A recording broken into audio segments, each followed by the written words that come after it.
মানুষ এই ধারণায়, যে কয়েকদিন আগের কথা বললাম, যারা বলছে এরা ধর্ম ব্যবসায়ী, এরা ধার্মিক না, এরা ওয়াজের ময়দানে তাফসীরের ময়দানে কত রাজনীতির কথা বলে। আরে ভাই আপনি কি বোঝেন? আজকে সকালবেলা একজন বক্তব্য অলরেডি দিয়েছে যে কোরআনে কারিমে কোনো রাজনৈতিক কথা নেই, ইতি অমুক। আরে ভাই আপনি জানেন কোরআনে কি আছে না আছে? আপনি জানেন? আপনি কি কোরআনে পড়েছেন কোনোদিন? কোরআন কিভাবে লিখতে হয় আপনি জানেন? কোরআনের অর্থ কি জানেন? আপনি আন্দাজে ফতোয়া দিয়ে দিলেন। আলা তাকফু মা লাইসা লাকা বিহি ইলমুন, যে বিষয়ে তোর জ্ঞান নেই মুখ খুলবি না। কে বলছেন? বলেন বলেন। যে বিষয়ে তোমার জানা নেই এই বিষয়ে কথা বলবা না। আর বাংলাদেশের রোগ হচ্ছে যেটা জানে না ওইটা বেশি করে বলে। আপনি কি জন্য বলতে যাচ্ছেন যে কোরআনে রাজনৈতিক কোনো কথা নেই, আলেমরা বানিয়ে বলছে? কেন বলেন আপনি? আপনি জানেন কোরআন কি? আপনি আমার কাছে বসেন, আমি কোরআনের উপরে অনার্স মাস্টার্স করেছি। এর ভেতরে 903 জায়গায় ডাইরেক্ট রাজনীতির কথা আছে, 903 জায়গায়। আর আপনি বলে এক জায়গায়ও খুঁজে পান না, এইটাও তো রাজনৈতিক কথা।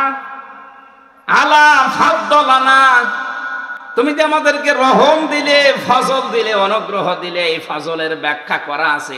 যত তাফসীর দেখবেন, দেখেন সব মুফাসসির ফজলের ব্যাখ্যায় লিখেছেন রাষ্ট্র ক্ষমতা। কারণ এটা একটা নিয়ামত, এটা না থাকলে আল্লাহর অনেক বিধান পালন করা সম্ভব হয় না। এই কথা বলছেন? আজকে সকালবেলা একটা হাদিসের ব্যাখ্যা পড়ছিলাম, মান কারাল কুরআনা ফাস্তাযহারাহু, যে ব্যক্তি কোরআন পড়ে আর কোরআনকে ইজহার করার চেষ্টা করে। ইজহার মানে অনেকে মনে করেন ইজহার মানে স্পষ্ট করা। এই যে কারি সাহেব বসে আছে, ওনারা ইজহার পড়ায়, ইদগাম ইজহার ইখফা ইখলাব পড়ায় না? ইজহার মানে কি শুধুমাত্র স্পষ্ট করা? আপনি আধুনিক ব্যাখ্যাগুলো নিয়ে আসেন। ইজহার মানে কায়েম করা, ইজহার মানে বিজয় করা। তাহলে কোরআন শুধু পড়লেই হবে না, কোরআনকে বিজয় করার জন্য চেষ্টা চালাতে হবে। আর এটা তো করবে ফেরেশতারা। বলেন আপনি কিসের কোরআন পড়েন? কেউ যদি কোরআন পড়তেই চায়, মান কারাল কুরআনা, কোরআন যদি কেউ পড়তে চায় তার 4টা শর্ত তাকে মানা লাগবে।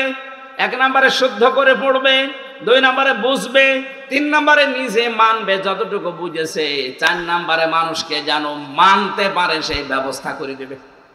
আরে ভাই আমরা তো ওইটাই চাই। আমি নিজে যতটুকু শুদ্ধ করে পড়েছি, বুঝেছি, আমি মানি কম বেশি, কিন্তু আমি নিজে পারবো না, আমি মানুষকে মানাতে চাই। কারণ পুরা মানব জাতি যদি না মানে আমার দেশের মানুষ, তাহলে আমিও কয়দিন পরে আর ওই বিধানটা মানতে পারবো না। এই জন্য পরের শব্দে আছে ফাহাল্লা হালালাহু ওয়া হারামা হারামাহু। কোরআন যদি বিজয়ী হয়ে যায় তাহলে হালালকে হালাল জেনে মানতে পারবেন, হারামকে হারাম জেনে ছেড়ে দিতে পারবেন।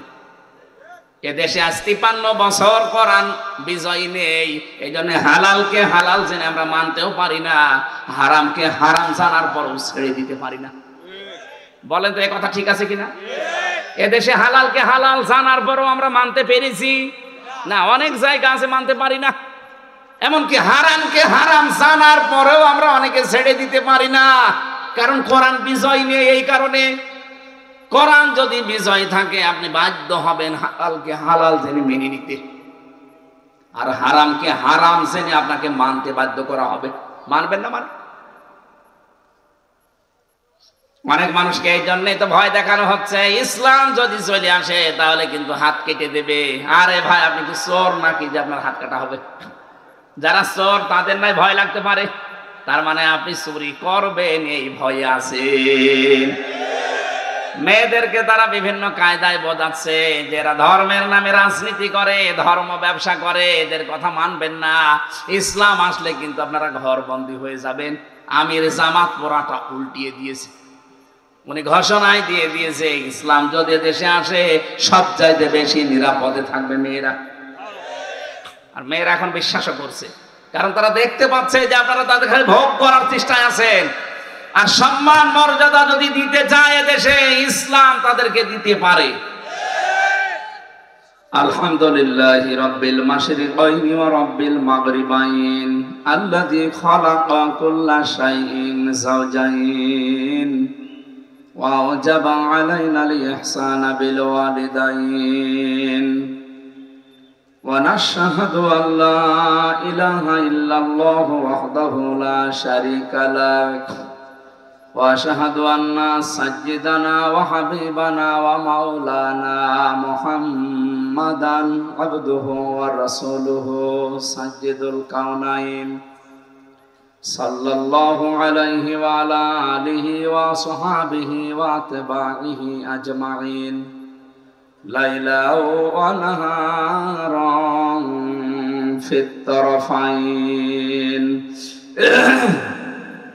فقد قال الله تعالى في كلامه المجيد وبرهانه التوحيد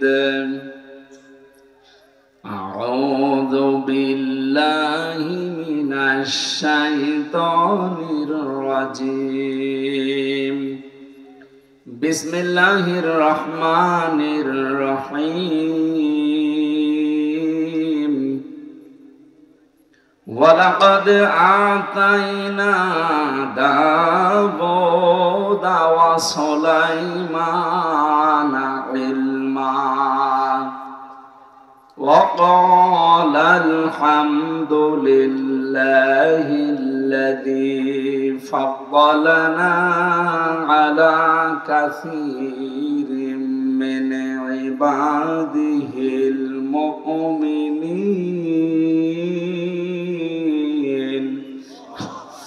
صدقت يا ربنا. عن أبي هريرة رضي الله تعالى عنه قال قال النبي صلى الله عليه وسلم يوشك أن يأتي على الناس زمان لا يبقى من الإسلام إلا اسمه ولا يبقى من القرآن إلا رسمه مساجدهم عامرة وهي خراب من الهدى علماؤهم شر من تحت أديم السماء من عندهم تخرج الفتنة وفيهم تعود. رواه البيهقي. وقال تعالى في شأن رسوله وما زادهم إلا إيمانا وتسليما.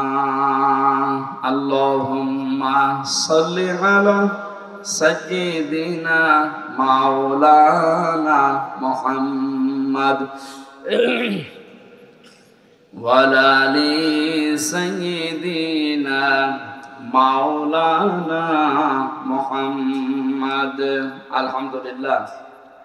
কুমিল্লা জেলার দেবিদ্বার থানার অন্তর্গত আমলাবাড়ি পশ্চিম পাড়া জামে মসজিদ কমিটি ও মুজাহিদ যুব সংঘের উদ্যোগে তাফসীরুল কোরআন মাহফিলের সমাধান সভাপতি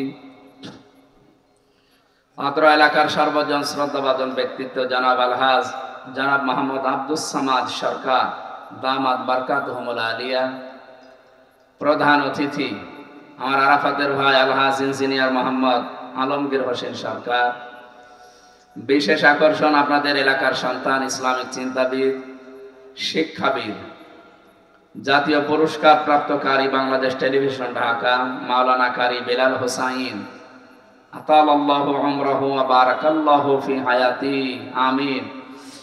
উপস্থাপনায় যিনি আছেন মাওলানা রফিকুল ইসলাম, এতক্ষণ যারা কথা বললেন মাওলানা হোসাইন মাহফুজ চুয়াডাঙ্গা, মাওলানা দিন মোহাম্মদ, মাওলানা রুহুল আমিন, সম্মানিত উদ্বোধক মাওলানা ফয়জুল্লাহ, আমার আগে যিনি কথা বলছিলেন বিশিষ্ট রাজনীতিবিদ সমাজসেবক আপনাদের এলাকার সন্তান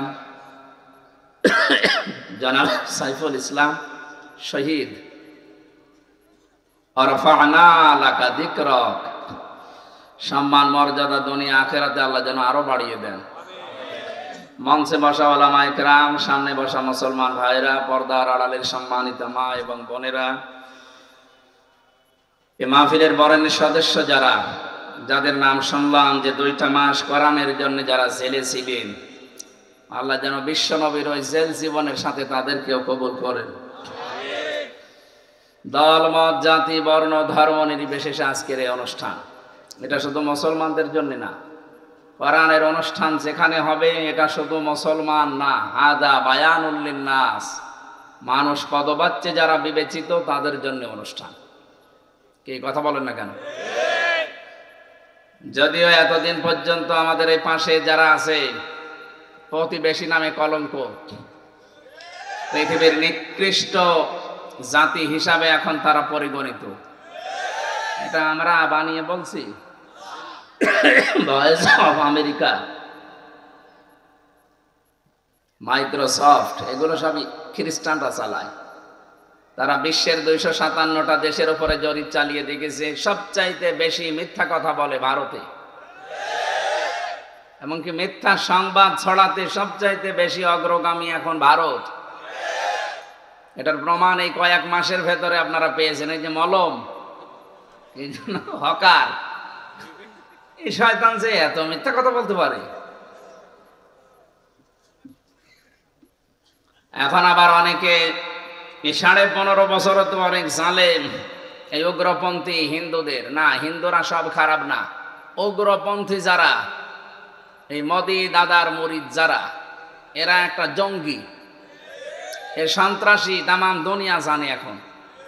ওরা শুধু মুসলমান না, ওরা খ্রিস্টানদের মেয়েদেরও উলঙ্গ করে হাঁটিয়েছে। এই জন্য তো ডোনাল্ড ট্রাম্প খেপে গেছে, আমার মেয়েকে তোরা উলঙ্গ করে রাস্তায় ঘোরালি দাঁড়া। এই জানুয়ারি মাসের 20 তারিখে তার শপথ ঘোষণা দিয়েছে যে ভারতের 16 লাখ মানুষ আছে আমেরিকায়, সব ফেরত পাঠিয়ে দেব, দাদার ধুতি খুলে যাবে, শেষে নেংটি পরে বেড়ানো লাগবে। দাদা তো টের পাচ্ছে না। মুসলমানদের এতদিন পর্যন্ত মিথ্যা ছড়িয়ে মোড়লদেরকে আপনি বুঝিয়েছিলেন, কিন্তু মোড়লরা এখন দেখছে না, এত পোড়া বানোয়াট, পোড়াটা মিথ্যা। মাইক্রোসফটের রিপোর্ট হচ্ছে তামাম দুনিয়ায় সবচাইতে বেশি সাম্প্রদায়িক সম্প্রীতি নিয়ে বাস করে বাংলাদেশের মানুষ, কারণ তাদের দুর্গা পূজা আর আমাদের রোজা পাশাপাশি হয়, কেউ বাধা দেয় না। কথা বলেন না কেন? এতদিন যদি বাধা কোনো জায়গায় হয় তাহলে ওই জালেমদের কারণে হয়েছে। কয়েকদিন আগে আমিরে জামাত ডক্টর শফিকুর রহমান হাফিজাহুল্লাহ, উনি গিয়েছিলেন গাইবান্ধা। ওখানে ওনার আগে একজন হিন্দু পুরোহিত ঠাকুর, সে বক্তব্য দিয়েছে যে আগস্টের 5 তারিখের পর থেকে আমরা সবচাইতে বেশি নিরাপদে আছি, আমরা আরো নিরাপদে থাকবো যদি এই দেশে ইসলাম আসি।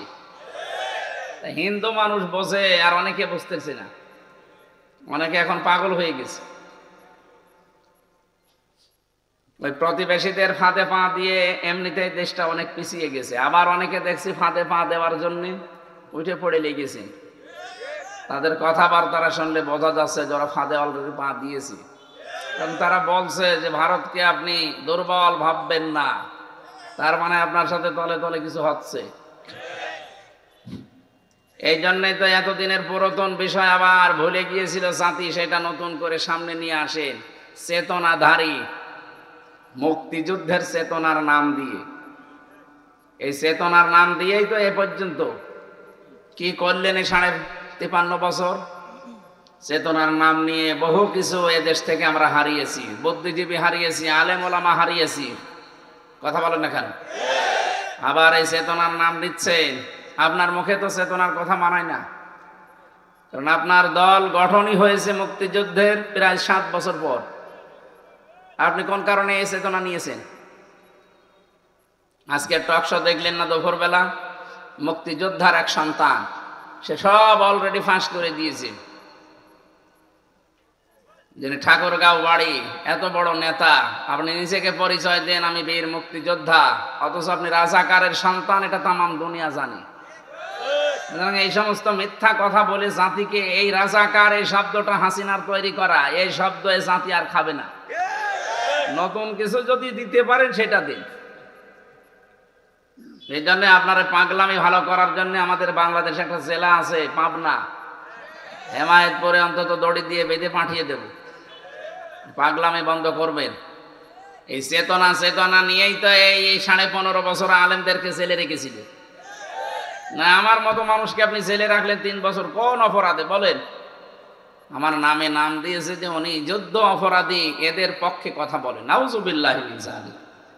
আপনি আন্দাজে এক কথা আমার নামে লাগিয়ে দিলেন।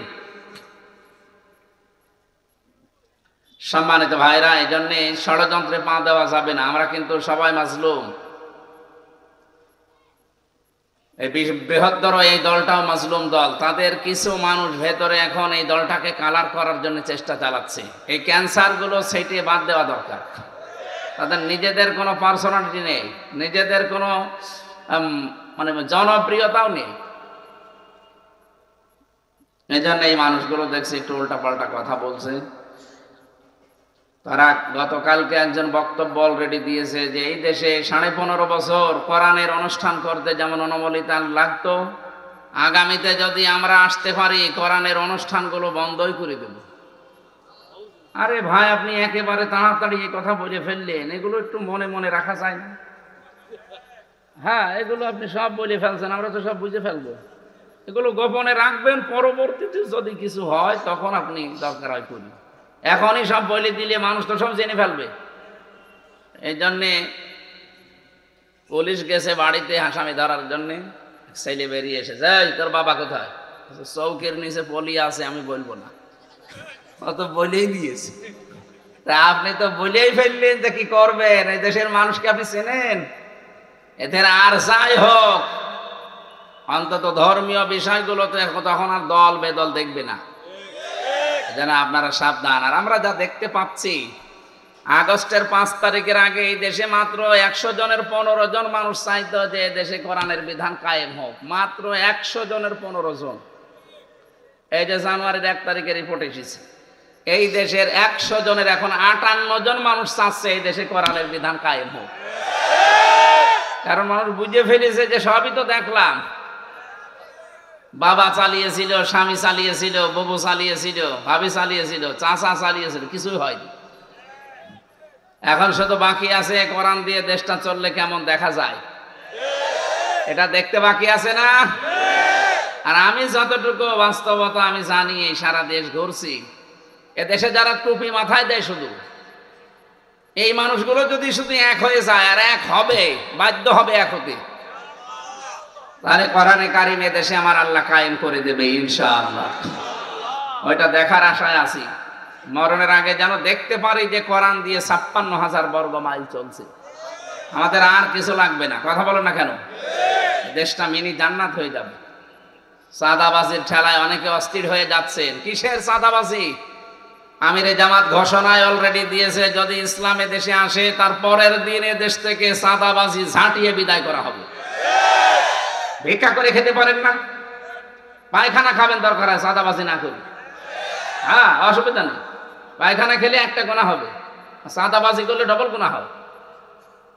একটা কবিরা গোনা আর একটা জুলুমের গোনা। এক কথা বললেন না?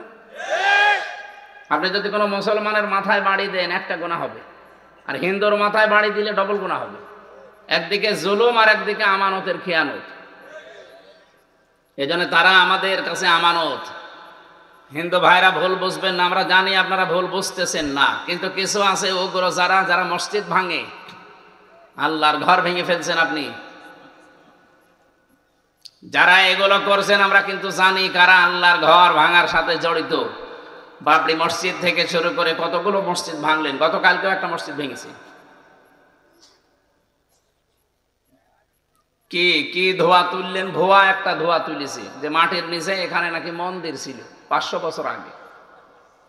মানুষ পৃথিবীর ময়দানে দেখি কেউ তেল পায়, গ্যাস পায়, সোনা পায়, আর শয়তানরা শুধু মন্দির পায়। পিটিয়ে সোজা করা দরকার।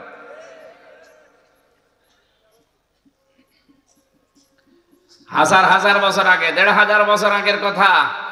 আপনাদের বাপ দাদারা আল্লাহর ঘর ভাঙতে এসে কাসফিম মাকুল হয়ে গেছে। কি হয়নি? আপনারা যে আরম্ভ করেছেন, যদি না থামেন আপনারাও কিন্তু টুকরা টুকরা হয়ে যাবেন। অলরেডি 7 সিস্টার ভাঙা আরম্ভ হয়ে গেছে। সারা বিশ্ব এখন আপনাদের উপরে রাগ। কেন? কারণ কারোর সাথে আপনার মিল নেই।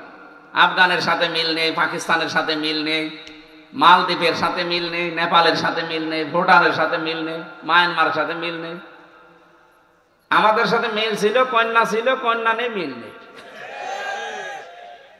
কি এক কন্যা আল্লাহ বানিয়েছিল আমাদের জন্য, স্বামী স্ত্রীর সম্পর্ক চলতো। কিন্তু না, এই সম্পর্ক তো মেনে নেওয়া যাবে না, কারণ যার সাথে গেছেন সে তো মুসলমানই না। তারে মুসলমানই দেওয়া লাগবে, তারপরে স্বামী স্ত্রীর সম্পর্ক, তাও বিয়ে দেওয়ার পরে। আর দাদার যে বয়স এখন, এই বয়সে মুসলমানি কে দেবে? আপনি হাসাম পাবেন কোথায় বুড়ো বয়সে? কোন ডাক্তার যদি নিয়ে যান, সে তো চোখ বন্ধ করে ছাড়া কাটতে পারবে না, কারণ ও জিনিস কাটবে কি করি, শেষে আগা কাটতে যেয়ে গুড়া কেটে ফেলবে। এই জন্য আমরা চাচ্ছি না দাদা এই বয়সে এসে আবার ঝামেলায় পড়ুক। আর আমাদের ছেলে মেয়েও আর লাগবে না, যা দুইটা হয়েছে, ওরে বাবা বাবা, এমন ছেলে আমরা পেয়েছি। এই দেশের মেয়ে তার ভালো লাগে না, তার ভালো লাগে সব বাইরের লাল। কথা বলছে না কেন? আপনি দেশপ্রেম দেখাতেন না, যে দেশ ভালোবাসি, গো এই দেশের একটা মেয়েকে ভালোবাসতে পারলেন না, চলে গেলেন সেই সাদা চামড়াদের কাছে। আর যেই কি হইলো সেটাও তো বাদ হয়ে গেল, এখন তো একা একা থাকা লাগছে। এই জন্য এই দেশপ্রেম এই শব্দটা লাগিয়ে যারা ব্যবসা করে খেয়েছেন এতদিন, তাদের ভেতরে আসলে দেশপ্রেম নেই। আপনি দেখেন, তাদের মাথার ক্যাপও বিদেশি, তাদের জামা শার্ট বিদেশি, বিরাস করে বিদেশি, বিয়ে করেও বিদেশি, ছেলে মেয়ে তাও বিদেশি, আর দাবি করে আমরা দেশপ্রেম। এই জন্যই তো এই দেশের যিনি দায়িত্বশীল হওয়ার কথা, তিনি ঘোষণা দিয়েছে অলরেডি, যে এই দেশকে যদি সত্যি কেউ ভালোবেসে থাকে, সেটা বাংলাদেশের সেনাবাহিনী আর ইসলাম যারা এদেশে কায়েম করতে চায় তারা। কথাটা 100% সত্য কথা, আপনি মানেন আর না মানেন।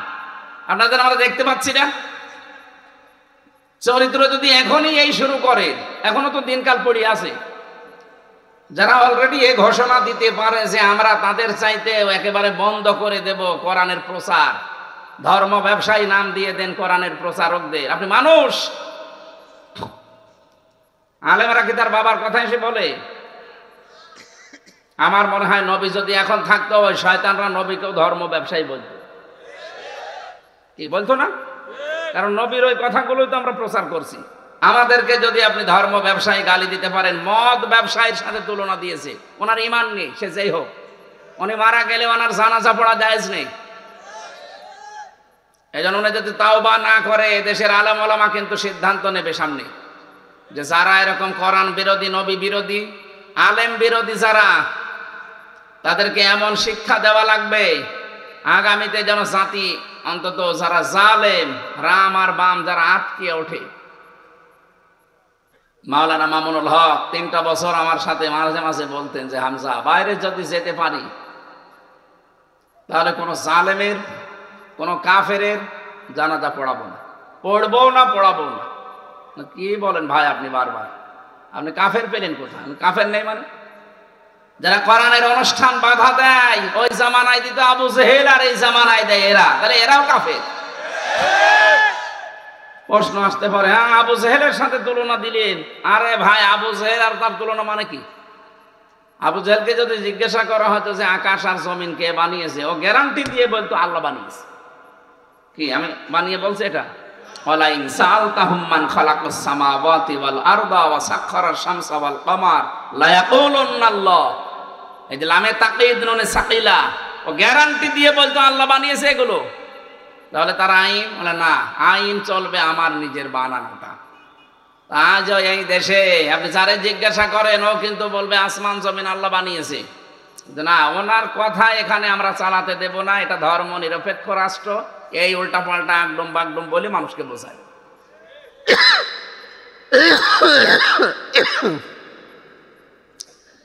এই জন্য আমরা চাচ্ছি এই অনুষ্ঠানটা শুধুমাত্র আমাদের মুসলমানদের না, আমাদের কোরআনের অনুষ্ঠান, সব মানুষের জন্য। আপনারা হয়তো এটা রেকর্ড হচ্ছে, এই জন্য বললাম। ওয়ালাকাদ কাররামনা বানি আদম, বনি আদমকে আমি আল্লাহ বানিয়েছি সম্মানিত, এদের সম্মান আমি আল্লাহ বাড়িয়ে দিয়েছি। এখানে আল্লাহ কিন্তু মুসলমানের নাম দেয়নি, মুমিনের নাম দেয়নি যে তাদের সম্মান আমি বাড়িয়ে দিয়েছি, না। পৃথিবীতে যারা বনি আদম সন্তান তাদেরই মর্যাদা আল্লাহ বাড়িয়ে দিয়েছেন, বলেন সুবহানাল্লাহ। এখানে যে জাতির লোক নামটা আমি বারবার বলছি এই কারণে, কারণ যেখানে এসেছি দেখেন দেবিদ্বার নাম শুনলেই বোঝা যাচ্ছে এখানে অন্য ধর্মের লোক আছে, যদি এখন মনে হয় কমে গেছে। আমার ভাইরা, এখানে যারা এসেছেন সবাইকে নিয়ে আল্লাহর দরবারে শুকরিয়া জানাচ্ছি, যিনি আমাদেরকে মানুষ বানিয়ে সম্মান বৃদ্ধি করে দিয়েছেন। অথচ এই মানুষের সম্মান নিয়ে এতদিন পর্যন্ত সিনেমেনে খেলা হচ্ছিল। সবচাইতে বেশি বাংলাদেশে মানুষের সম্মান মর্যাদা নিয়ে সিনেমেনে খেলা হয়েছে বেশি। কি কথা বলেন? আল্লাহ নিজে সম্মান দিলেন আর আপনি সম্মান নষ্ট করেন। এজন্য কোন জালেম যদি ক্ষমতায় বসে তাহলে তার প্রথম দফা দুইটা কাজ করে, সে প্রথমে সেই দুইটা কাজ করবে। ইন্নাল মুলুকা ইযা দাখালু ক্বরিয়াতান আফসাদুহা ওয়া জাআলু আ'iজ্জাতা আহলিহা আযিল্লা ওয়া কাযালিকা ইয়াফআলুন। সূরা নম্বরের 34 নম্বর আয়াতে আল্লাহ বলেন, এই কথাটা বিলকিস রানীর। কার? বিলকিস রানী সাবা, এই শহরের রানী ছিল, সে প্রধান সামগ্রী সম্রাজ্ঞী ছিল। সে ডাক দিয়ে বলেছে, দেখো মন্ত্রী পরিষদের লোকেরা, এ আমার সভাসদ বর্গ শোনো, কোন জালিম যদি এলাকায় প্রবেশ করে তাহলে দুইটা কাজ প্রথমে করে। এক নম্বরে ইদা দাখালু ক্বরিয়াতান আফসাদুহা, সেখানে সে বিশৃঙ্খলা তৈরি করে। দুই নম্বরে ওয়াজালু আইজ্জাতা আহলিহা আযিল্লা, ওই দেশে যারা সম্মানিত মানুষ আছে তাদের অসম্মান করে, অপমান করে, অপদস্থ করে। আপনি দেখেন 8 সাল থেকে শুরু করে এই 24 সাল পর্যন্ত বিশৃঙ্খলার কোনো শেষ আছে? সেই শুরু করেছে 2008 থেকে 24 পর্যন্ত কতগুলো বিশৃঙ্খল ঘটনা ঘটিয়েছে। 57 জন অফিসার মারা থেকে শুরু করে, হেফাজত থেকে শুরু করে 24-এ 2742 32 জন মানুষ হত্যা করা, সবগুলো বিশৃঙ্খল ঘটনা। এগুলো তৈরি করে করে মানুষের ভেতরে আতঙ্ক তৈরি করে রাখে। 2 নম্বরে সম্মানিত মানুষদের দ্বারা অসম্মান করে। বাংলাদেশে সর্বজন বৃদ্ধিত সম্মানিত মানুষ আলেমরা, কথা বলে না কেন? শহীদ আল্লামা দেলাওয়ার হোসাইন সাইদি রহমতুল্লাহ আলাই তার ভেতরে একজন। এটা মানেন তো? আপনি না, শয়তানও মানে, শয়তান পর্যন্ত মানে, বিশ্বাস করে না। লোকটা ভালো ছিল। আমি দেখেছি কারারক্ষীদের ভেতরে যেগুলো অমুসলিম, এনারা ওনার দায়িত্ব পালন করত। আমার সময় এসে তাদেরকে আমি পেয়েছিলাম, মাঝে মাঝে রাতের বেলা ডেকে তুলে আমারে গল্প শোনাতো কারারক্ষী। হুজুর, মানুষের ভেতরে এত ধৈর্য ভগবান দেয়। ভগবান মানে মানে ও তো আর আল্লাহ বলবে না। দেবদুলাল নাম, দেবদুলাল নাম শুনে বোঝা যাচ্ছে না কোন ধর্মের। এসে বলতো মাঝে মাঝে আমারে ডেকে, একটা মিল হয়ে গিয়েছিল আমার সাথে। এরপরে সুব্রত বালা, অসিত কুমার। আমাদের ভাগ্যে শুধু হিন্দু পড়তো, আর মুসলমান আমাদের দিত না। আমার আর মামুনুল হককে দিত যা পাহারায় সব হিন্দু। কি আপনার মুসলমান নেই? এতগুলো কারারক্ষী। বলছে না, আমাদের ভাগ্যে পড়েন আপনারা। তোমাদের বেশি বেশি দেয়। ফাঁসির ওই কন্টেম সেলের ভেতরে আমাদেরকে রেখে সামনে বসে থাকতো, কেউ যেন আমাদের সাথে কথা না বলে। এসে বলতো যে হুজুর, ভগবান মানুষকে এত ধৈর্য দেয়। আমরা সাইদি সাহেবের পাহারাও দিয়েছিলাম আপনার মতো, দেখেছি যে লোকটার ভেতরে ধৈর্য কি। 13টা বছর দুনিয়ার জীবনে শুধু একটা ঘরেই কাটিয়ে দিয়ে গেল, কোনদিন বিরক্ত হয়নি। আমি একটু বিরক্ত হয়ে যেতাম, ছোট মানুষ তো, কারণ আমিও যোগাযোগ বিচ্ছিন্ন ছিলাম।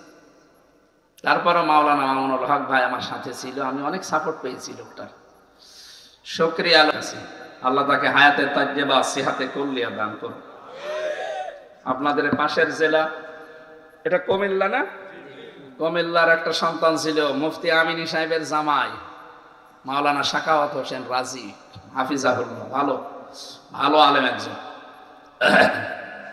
মার্জিত মানুষ।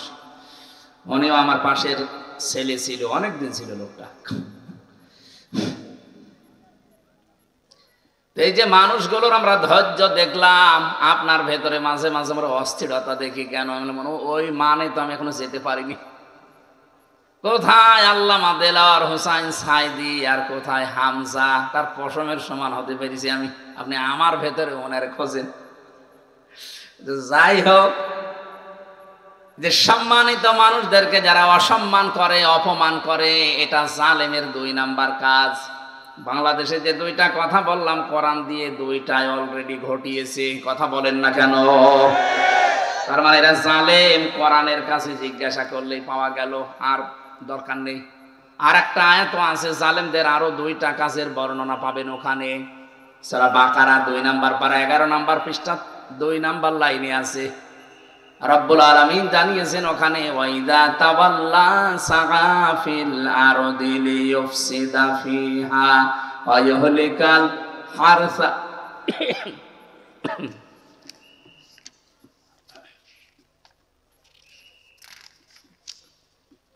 ওয়া ইহলিকাল হারসা ওয়ান নাসলা ওয়াল্লাহু লা ইউহিব্বুল ফাসাদ।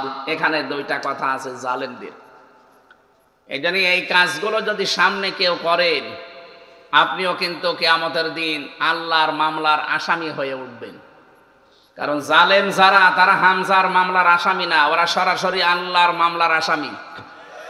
এদেশে 1628টা চেয়ার ছিল। এই 15.5 বছরে যারা এই চেয়ারগুলোতে ছিলেন, যারা তাদের সহযোগী ছিলেন, প্রত্যেকেই আল্লাহর মামলার আসামি। আপনি শব্দটা খেয়াল করেছেন? ইন্নামা সাবিলু আলাল্লাযিনা ইয়াজলিমুনা নাস। অবশ্যই আমি আল্লাহ মামলা দেব তাদের বিরুদ্ধে যারা মানুষ হয়ে মানুষের উপরে জুলুম করে। ইন্নাহু লা ইফলিহুজ জালিমুন। জালেমরা কখনো সফল হচ্ছে না, হবেও না। ইফলিহু এটা মজারে, বর্তমান ভবিষ্যৎ, প্রেজেন্ট ফিউচার। এই জন্য আগামীতে কেউ যদি আসেন চেয়ারে, যদি জুলুম করেন এবং জুলুম করার চিন্তা ভাবনা থাকে, আপনি কিন্তু সফল হতে পারবেন না। কারণ মাজলুমের চোখের পানি শুধু পড়তে দেরি, আরো সে চলে যায়। যদিও এটা একটা দুর্বল পয়েন্ট, তারপরও আমি শিক্ষার জন্য বলছি। তাবারিতে পেয়েছি, তাফসিরে তাবারি। এই যে সাদ্দাদের নাম শোনেননি? আমি শিক্ষার, আমি বলছি কিন্তু দুর্বল, এটা পয়েন্টটা দুর্বল, এর সনদও দুর্বল। আমি শিক্ষার জন্য বলছি। কয়েক মিনিট এদিকে আছেন তো আপনারা? এই যে ইফলিহুজ জালিমুন, বহু বচন দিলেন আল্লাহ। ইফলিহু মজারে, বর্তমান ভবিষ্যৎ, প্রেজেন্ট ফিউচার। জালেমরা সফল হচ্ছে না, হবেও না, এবং তাদের কোনো স্বপ্ন সাদ আল্লাহ শেষ পর্যন্ত আর পূরণ করতে দেয় না। এই লোকটার কাছে ওই জামানার নবী হুদ আলাইহিস সালাম দাওয়াত নিয়ে গেছে। ও নবীর কথাগুলো শোনার পরে ডাক দিয়েছে, তোমার বানানো, আল্লাহর বানানো জান্নাত আমার লাগবে না, আমি নিজে বেহেশত বানাবো। তুমি শুধু আমারে আইটেম দাও, এর বর্ণনা বলো, আমি এইভাবে জান্নাত নিজে বানিয়ে নিজে থাকবো। উনি বর্ণনা দিলেন জান্নাতের, যে জান্নাতের পাথর হবে এক একটা, ইট হবে স্বর্ণের, রূপার। বলছে ঠিক আছে। যতগুলো প্রদেশের দায়িত্বে এসেছিল সব প্রদেশকে খবর দিয়েছে যে আমার স্বর্ণ লাগবে, যেখানে যা পাও পাঠাও, আমি জান্নাত বানাবো। 22 বছর ধরে একাধারে জান্নাত মন মতো বানিয়েছে। যতটুকু এরিয়া নেওয়া যায়, বিশাল এরিয়া নিয়ে সে তৈরি করেছে জান্নাতের বিশাল। শুধু জান্নাত এতটুকুই শেষ করে দেয়নি, এখানে যেহেতু হুর গেলমান লাগবে, যুবক আর যুবতীদেরকে এনে এনে ঘরের ভেতরে রেখে দিয়েছে, যেটা হুর গেলমান। পেয়াদারা সেখানে যা স্বর্ণ পায়, রূপা পায়, নিয়ে আসে। এক বিধবা মেয়ে লোকের 1 টুকরা স্বর্ণ ছিল, ওইটাই তার সম্বল। এরা যে বলছে দাও ওইটা, বলে না এটা নেবেন না, এটাই আমার জীবনের শেষ সম্বল, আমার স্বামী মারা গেছে, বাবা মাও নেই, আমি অসহায় মানুষ। বলে না, বাদশার স্বপ্ন সাত পূরণ করা হবে, জান্নাত বানাতে হবে, দিয়ে দাও তাড়াতাড়ি। জোর করে কেড়ে নিয়েছে। মেয়েটা মাটির সাথে গড়াগড়ি দিয়ে বরদোয়া দিয়েছিল, মালিক আমার শেষ সম্বলটুকু যে জালেম কেড়ে নিল তার স্বপ্ন তুমি পূরণ করতে দিও না। মাজলুম যদি সত্যি কোনো কিছু বলে ওটা কিন্তু সঙ্গে সঙ্গে আরো সে চলে যায়। কি এটা যে চলে যায় আপনাকে কি দেখানো লাগবে? ওই যে ছোট হুজুর যেটা ছিল না মাদানি, ও আমার সাথে 2 মাস ছিল আমার ঘরে। মাঝে মাঝে আমারে বলতো, হামজা ভাই আমারে নিয়ে যে হাউ আঙ্কেল এই লোকটা রাত 12:30টার পরে ওই যে হাতির ছিলে 2 পাশের রাস্তা বন্ধ করে দিয়ে আমারে পুরো উলঙ্গ করেছে। একটা অর্ধ উলঙ্গ মেয়ে লোক নিয়ে এসে আমার সাথে দাঁড় করিয়ে সিগারেট হাতে দিয়ে কাঁধের উপরে হাত তুলে দিয়েছে। আমি যতটুকু মানুষ ওর কাঁধ কি, হ্যাঁ একেবারে ছোট, এই যে এই পর্যন্ত আমার ছবি তুলতেছে। আমি এক এসআইকে জিজ্ঞাসা করলাম, ভাই আপনারা যা করছেন এটা হারুন স্যার জানে না? মানে উনি করাচ্ছে। বলে এত অসহায় লাগছিল নিজেকে, শেষ পর্যন্ত বরদোয়া করলাম, আল্লাহ যে অসহায় অবস্থায় আছে আমি একটা মাজলুম, তুমি তো দেখতে পাচ্ছ, মেহেরবানি করে এটা তুমি তার জীবনেও দেখিও। আল্লাহ ঠিক দেখিয়েছে, জীবদ্দশাই কয় ইঞ্চি, এই যে বরদোয়া যে কাজে লাগে।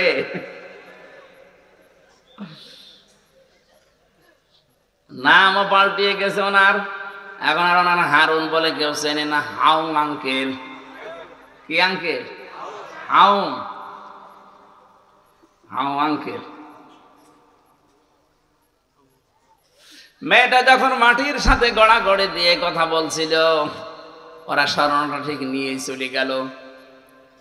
প্রায় 20 বছর সময় ধরে পুরা জান্নাতটা মন মতো করে বেহেশত বানিয়েছে, আজকে উদ্বোধন হবে। কেউ যেন এখানে আশপাশে উদ্বোধনের আগে আসতে না পারে সেরকম সিকিউরিটি দেওয়া, কড়া নিরাপত্তা চলছে। বাদশা প্রবেশ করবে মেন গেটে, এসে দেখে একজন ফকির বসে আছে। কে তুমি? এখানে একটা পিপিলিকা আসার পর্যন্ত সেরকম জায়গা আমরা রাখি নাই, তুমি আসলে কোত্থেকে ফকির মানুষ? বাদশা নামতে যাবে, ডাক দিয়ে বলছে একটু মাথা কাত করেন। কেন? একটা কথা বলবো। বলে পরে কথা হবে, এখন আমি আমার জান্নাত আগে একটু পরিভ্রমণ করে আসি, উদ্বোধন করে নেই। বলে না, আমার কথা শুনতে হবে, মাথা কাত করেন আপনি। ঘোড়ার উপর থেকে শুধু মাথা নিচু করেছিল, কানের কাছে মুখ নিয়ে বলছে, আমি কিন্তু দুনিয়ার সাধারণ ফকির না, আমি আজরাইল, আমি এসেছি আপনার জান কবজের জন্যে। ওই দিন নাকি বলেছিল আমার একটু সময় দিন, আমি শুধু শখের এই জিনিসটা দেখে একবার চলে আসবো। বলে না, আল্লাহ 1 সেকেন্ডের সময় আর তোমার জন্য বরাদ্দ করে নাই, এক্ষুনি তোমার বিদায় নেওয়া লাগবে। ও তারপরও জোর করে জান্নাতের চৌকাঠ স্পর্শ করতে চেয়েছিল, পারে নাই, ঘোড়ার পিঠ থেকেই পড়ে গেছে, চৌকাঠ পর্যন্ত যেতে পারেনি। মুফাসসির যারা, যদিও বললাম দুর্বল শিক্ষা এখানে আছে এই কারণে, যারা তাফসীর করেন তারা লিখেছেন কয়েকটা পয়েন্টের ভেতরে যে এই লোকটা তার নিজের এত বড় স্বপ্নের জিনিসকে উদ্বোধন পর্যন্ত করতে পারে নাই, স্পর্শ পর্যন্ত চৌকাঠ করতে পারে নাই। ওই বরদোয়া ছিল ওই অসহায় মেয়ে লোকটার। এজন্য যারা সামনে কোনো কিছু পূরণ করার জন্য জুলুম করে যাচ্ছেন, আপনি কিন্তু জানেন যে আপনি কি করছেন। জুলুম করবে যারা, মাজলুমের চোখের পানি কিন্তু আমার আল্লাহর দরবারে পৌঁছিয়ে যাবে। আপনি আপনার স্বপ্নের জায়গা পর্যন্ত যাওয়ার আগেই দুনিয়া থেকে বিদায় নেবেন। কথা বোঝেন আমার? জালেমরা সফল হচ্ছে না, হবেও না, এটা সম্ভব না। তাহলে কোরআনের আয়াত কি হবে? এই জন্য আমরা চাই আপনারা মাজলুম, আমরাও মাজলুম। আগামীতে এই দেশটা গড়ার জন্য সবার ভূমিকা দরকার, কেউ যেন জালেমের ভূমিকায় অবতীর্ণ না হয়। কথা বলেন ঠিক কিনা? তাহলে যে আশা নিয়ে দেশটা স্বাধীন হয়েছিল ওই আশা কিন্তু মাঠে মারা যাবে। আমরা চাচ্ছি এ দেশটা স্বস্তি, শান্তি, নিরাপত্তায় ভরে যাক। একটা যুবতী মেয়ে লোক টেকনাফ থেকে তো দিলে পর্যন্ত যাবে, কেউ তার দিকে তাকাবে না, এরকম একটা দেশ আমরা চাই। কথা বলুন। দরুদ আর সালাম পাঠ করার পরেই আমরা শুরু করছি যে আয়াত থেকে পড়েছি সূরা নমল। নমল মানে মৌমাছি, হয়েছে? নমল মানে পিপিলিকা, নাহাল মানে মৌমাছি। নাহাল আর নমল একরকম শুনতে লাগে তো। 63টা আয়াত আছে এর ভেতরে, 7টা রুকু আছে। মক্কায় নাজিল হয়েছে, মাত্র একটা আয়াত আমরা পড়েছি, 15 নম্বর আয়াত। এখান থেকে আমরা বাস্তবতার সাথে মিলিয়ে তাফসীর আকারে কিছু কথা শুনতে চাই ইনশাআল্লাহ। জবান খুলে কোরআনের এই আয়াতটা একটু পড়েন। আউযু বিল্লাহি মিনাশ শাইতানির রাজিম। বিসমিল্লাহির রহমানির রহিম। ওয়ালাকাদ আতাইনা দাউদা ওয়া সুলাইমানা ইলমা। আল্লাহ পাক বলেন, অবশ্যই আমি দাউদ এবং সুলাইমানকে জ্ঞান দিয়েছিলাম। আল্লাহ এতটুকু বলে শেষ করে দিতে পারতেন। শব্দটা শুরুই করলেন তিনি শক্ত একটা বিষয় দিয়ে। আল্লাহ দিয়েছেন ওয়ালাকাদ, লাম একটা, কদ একটা, ওয়া একটা, এতগুলো কথা বলে তারপরে আরম্ভ করছেন যে আমি কিন্তু দিয়েছি, দাউদ আর সুলাইমানকে জ্ঞান দিয়েছি। এই আয়াতের তাফসীর পড়তে গিয়ে আমি পেয়েছি তাফসীরে ফি জিলালিল কোরআন, সাইয়্যিদ কুতুব লিখেছেন তামাম দুনিয়ায় যত কিছু আল্লাহ পাঠিয়েছেন সব চাইতে বড় দয়া আমার আল্লাহর পক্ষ থেকে এসেছে জ্ঞান। কি? এই জন্য দুনিয়াতে যাদের জ্ঞান দেওয়া হয়, কোরআনে কারীম জানিয়েছে ওয়াল্লাযীনা উতুল ইলমা দারাজাত আল্লাহু বিমা তা'মালুনা খাবীর। যাদেরকে জ্ঞান দেওয়া হয়, ইলম দেওয়া হয়, এই মানুষগুলোর মর্যাদা আমার আল্লাহ দিনের পর দিন বাড়াতেই থাকে। প্রশ্ন আসতে পারে, কত জ্ঞানী মানুষকে তো এখন মানুষ ঘৃণা করছে। আপনাদের পাশের জেলা কিশোরগঞ্জ, কিশোরগঞ্জ পাশে না, এক জেলা পরে, এখানে যে বড় আলেমের নাম শুনতাম আমরা, ফরিদউদ্দিন মাসউদ, একটা জ্ঞানী মানুষ, কিন্তু জ্ঞান অনুযায়ী কাজ না করার কারণে এখন কুকুরের চাইতেও ঘৃণিত হয়ে গেছে। আপনি কি মনে করেন কুকুরকে মানুষ যেভাবে ভালোবাসে, সম্মান দেয়, তাকে ভেবে ভালোবাসে? না, আমি সামনাসামনি দেখেছি মানুষ জোতা মারছে তাকে। হয়তো উপরে উপরে অনেকে কিছু বলতে পারে, 15.5 বছর বলেছে, কিছু করার ছিল না, কারণ সে বাতিলের 5 আটা গোলাম ছিল। এই যে কফিলউদ্দিন সরকার সালেহিনা কি আছে, সারাটা জীবন বাতিলের 5 আটা গোলামি করেছে। এখন মানুষের ভেতরে ওর প্রতি ভালোবাসা, শ্রদ্ধার নেই। সামনাসামনি কিছু বললেও পেছনে যে বলবে, দেখবেন আল্লাহ ও শয়তান মরে না কেন? কারণ যারা জ্ঞান অনুযায়ী আমল করে না, কাজ করে না, তাদের ভেতরে আমার আল্লাহ সৃষ্টি জগতের ঘৃণা তৈরি করে দেয়। নবীদেরকে আমরা দেখি নাই, কিন্তু নবীদের প্রতি ভালোবাসা, মহব্বত আমাদের একটা আলাদা ভাবে আছে না নেই? কেন আছে? কারণ তারা তাদের জ্ঞান অনুযায়ী আমল করত। কথা বলেন ঠিক কিনা? এই পৃথিবীতে আপনি দেখবেন যারা তাদের জ্ঞান অনুযায়ী কাজ করবে, তাদের মর্যাদা দিন যত যাবে আল্লাহ বাড়াতেই থাকবে। আর যারা জ্ঞান অনুযায়ী আমল করে না, ওরা জ্ঞানী হতে পারে, কিন্তু দিন যত যাবে তাদের সম্মান মর্যাদা দুনিয়ায় আল্লাহ কমাতেই থাকবে। আমার কথা বুঝেছেন? হযরত দাউদ আলাইহিস সালাম আর সুলাইমানকে আল্লাহ দিয়েছিলেন জ্ঞান। কি দিয়েছেন? এই দুইজন জ্ঞান পাওয়ার পরে যে প্রথম কথাটা বললেন, এই এদিকে তাকান, ওয়াকালা আলহামদুলিল্লাহিল্লাযী ফাদ্দালানা আলা কাসীরিম মিন ইবাদিহিল মুমিনিন। অকলা দিবসন, তারা দুইজনেই প্রথমে জ্ঞান পাওয়ার পরেই বলেছে শুকরিয়া, প্রশংসা আল্লাহর। এরা জ্ঞান পাওয়ার পরে শুকরিয়া আদায় করে, প্রশংসা করে কার? আর এই দেশে বহু জ্ঞানী মানুষ আমরা দেখতে পাই, এরা জ্ঞানী মানুষ হওয়ার পরে শুকরিয়া প্রশংসা আদায় আল্লাহর না, শয়তানের করে। কারণ আল্লাহর আইনের পক্ষে তাদের কোনো অবস্থান নেই। মানুষের তৈরি করা আইনের পক্ষে যারা কাজ করে এরা প্রশংসা করে মূলত শয়তানের। এক কথা বলছেন না? জ্ঞানী মানুষ যারা এরা তো প্রশংসা করবে আমার আল্লাহর। আলহামদুলিল্লাহিল্লাযী আনজালা আলা আবদিহিল কিতাবা ওয়া লাম ইয়াজআল লাহু ইওয়াজা। প্রশংসা তো আল্লাহর এই কারণে, কারণ তিনি তার বান্দার প্রতি এমন কিতাব দিয়েছেন যে কিতাবে কোনো বাঁকা কথা নেই। সুবহানাল্লাহ বলতে পারেন না? সুতরাং জ্ঞান যদি কেউ পায়, আসমানের জ্ঞান যদি কেউ পায়, তার প্রথম নাম্বারে কাজ হবে নবীদের মতো। নবীরা কি করলেন? প্রশংসা করলেন আল্লাহর। কিভাবে?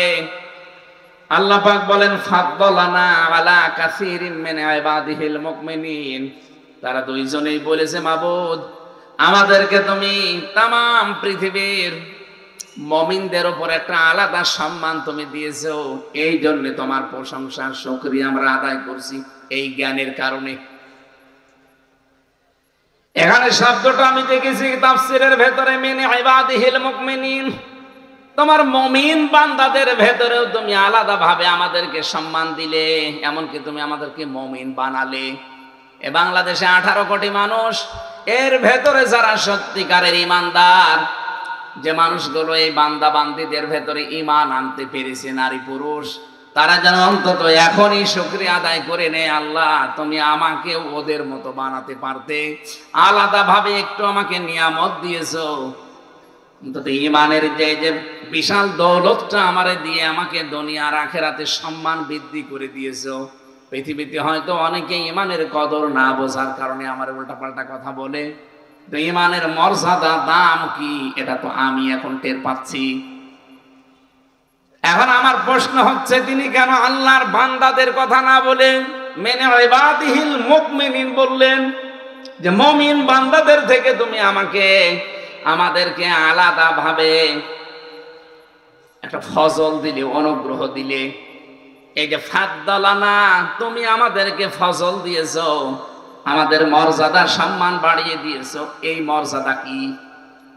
তাফসীরে মুফাসসির বলেন 1 নাম্বার মর্যাদা এই দুইজন নবীকে আমার আল্লাহ দিয়েছিলেন কিন্তু রাষ্ট্র ক্ষমতা। কথা বলেন? রাষ্ট্র ক্ষমতা এটা একটা আলাদা মর্যাদার প্রতীক। আজ যারা অনেক মানুষ এই ধারণায়, যে কয়েকদিন আগের কথা বললাম, যারা বলছে এরা ধর্ম ব্যবসায়ী, এরা ধার্মিক না, এরা ওয়াজের ময়দানে তাফসীরের ময়দানে কত রাজনীতির কথা বলে। আরে ভাই আপনি কি বোঝেন? আজকে সকালবেলা একজন বক্তব্য অলরেডি দিয়েছে যে কোরআনে কারিমে কোনো রাজনৈতিক কথা নেই, ইতি অমুক। আরে ভাই আপনি জানেন কোরআনে কি আছে না আছে? আপনি জানেন? আপনি কি কোরআনে পড়েছেন কোনোদিন? কোরআন কিভাবে লিখতে হয় আপনি জানেন? কোরআনের অর্থ কি জানেন? আপনি যা আন্দাজে ফতোয়া দিয়ে দিলেন। আলা তাকফু মা লাইসা লাকা বিহি ইলমুন, যে বিষয়ে তোর জ্ঞান নেই মুখ খুলবি না। কে বলছেন? বলেন বলেন। যে বিষয়ে তোমার জানা নেই এই বিষয়ে কথা বলবা না। আর বাংলাদেশের রোগ হচ্ছে যেটা জানে না ওইটা বেশি করে বলে। আপনি কি জন্য বলতে যাচ্ছেন যে কোরআনে রাজনৈতিক কোনো কথা নেই, আলেমরা বানিয়ে বলছে? কেন বলেন? আপনি জানেন কোরআন কি? আপনি আমার কাছে বসেন, আমি কোরআনের উপরে অনার্স মাস্টার্স করেছি। এর ভেতরে 903 জায়গায় ডাইরেক্ট রাজনীতির কথা আছে, 903 জায়গায়। আর আপনি বলে এক জায়গায়ও খুঁজে পান না, এইটাও তো রাজনৈতিক কথা। আলা ফাদ্দালানা, তুমি যে আমাদেরকে রহম দিলে, ফজল দিলে, অনুগ্রহ দিলে, এই ফজলের ব্যাখ্যা করা আছে। যত তাফসীর দেখবেন, দেখেন সব মুফাসসির ফজলের ব্যাখ্যায় লিখেছেন রাষ্ট্র ক্ষমতা। কারণ এটা একটা নিয়ামত, এটা না থাকলে আল্লাহর অনেক বিধান পালন করা সম্ভব হয় না। এই কথা বলছেন? আজকে সকালবেলা একটা হাদিসের ব্যাখ্যা পড়ছিলাম, মান কারাল কুরআনা ফাস্তাযহারাহু, যে ব্যক্তি কোরআন পড়ে আর কোরআনকে ইজহার করার চেষ্টা করে। ইজহার মানে অনেকে মনে করেন ইজহার মানে স্পষ্ট করা। এই যে কারি সাহেব বসে আছে, ওনারা ইজহার পড়ায়, ইদগাম ইজহার ইখফা ইখলাব পড়ায় না? ইজহার মানে কি শুধুমাত্র স্পষ্ট করা? আপনি আধুনিক ব্যাখ্যাগুলো নিয়ে আসেন। ইজহার মানে কায়েম করা, ইজহার মানে বিজয় করা। তাহলে কোরআন শুধু পড়লেই হবে না, কোরআনকে বিজয় করার জন্য চেষ্টা চালাতে হবে। আর এটা তো করবে ফেরেশতারা। বলেন আপনি কিসের কোরআন পড়েন? কেউ যদি কোরআন পড়তেই চায়, মান করাল কোরআনা, কোরআন যদি কেউ পড়তে চায় তার চারটা শর্ত তাকে মানা লাগবে। 1 নম্বরে শুদ্ধ করে পড়বে, 2 নম্বরে বুঝবে, 3 নম্বরে নিজে মানবে যতটুকু বুঝেছে, 4 নম্বরে মানুষকে যেন মানতে পারে সেই ব্যবস্থা করে দেবে। আরে ভাই আমরা তো ওইটাই চাই। আমি নিজে যতটুকু শুদ্ধ করে পড়েছি বুঝেছি আমি মানি কম বেশি, কিন্তু আমি নিজে পারবো না, আমি মানুষকে মানাতে চাই। কারণ পুরা মানব জাতি যদি না মানে আমার দেশের মানুষ, তাহলে আমিও কয়দিন পরে আর ওই বিধানটা মানতে পারবো না। এই জন্য পরের শব্দে আছে ফাহাল্লা হালালাহু ওয়া হারামা হারামাহু। কোরআন যদি বিজয়ী হয়ে যায় তাহলে হালালকে হালাল জেনে মানতে পারবেন, হারামকে হারাম জেনে ছেড়ে দিতে পারবেন। এদেশে আজ 53 বছর কোরআন বিজয়ী নেই, এই জন্য হালালকে হালাল জেনে আমরা মানতেও পারি না, হারামকে হারাম জানার পরও ছেড়ে দিতে পারি না। বলেন তো এই কথা ঠিক আছে কিনা? এদেশে হালালকে হালাল জানার পরও আমরা মানতে পেরেছি না? অনেক জায়গা আছে মানতে পারি না। এমনকি হারামকে হারাম জানার পরেও আমরা অনেকে ছেড়ে দিতে পারি না, কারণ কোরআন বিজয় নেই। এই কারণে কোরআন যদি বিজয় থাকে আপনি বাধ্য হবেন হালালকে হালাল জেনে মেনে নিতে, আর হারামকে হারাম জেনে আপনাকে মানতে বাধ্য করা হবে। মানবেন না? মানে অনেক মানুষকে এই জন্যই তো ভয় দেখানো হচ্ছে, ইসলাম যদি চলে আসে তাহলে কিন্তু হাত কেটে দেবে। আরে ভাই আপনি কি চোর নাকি যে আপনার হাত কাটা হবে? যারা চোর তাদের নাই ভয় লাগতে পারে, তার মানে আপনি চুরি করবেন এই ভয় আছেন। মেয়েদেরকে তারা বিভিন্ন কায়দায় বোঝাচ্ছে, যারা ধর্মের নামে রাজনীতি করে, ধর্ম ব্যবসা করে, এদের কথা মানবেন না। ইসলাম আসলে কিন্তু আপনারা ঘরবন্দি হয়ে যাবেন। আমির জামাত পড়াটা উল্টিয়ে দিয়েছে, উনি ঘোষণায় দিয়ে দিয়েছে ইসলাম যদি দেশে আসে সবচাইতে বেশি নিরাপদে থাকবে মেয়েরা। আর মেয়েরা এখন বিশ্বাসও করছে, কারণ তারা দেখতে পাচ্ছে যে আপনারা তাদের খালি ভোগ করার চেষ্টায় আছেন। আর সম্মান মর্যাদা যদি দিতে চায় দেশে, ইসলাম তাদেরকে দিতে পারে।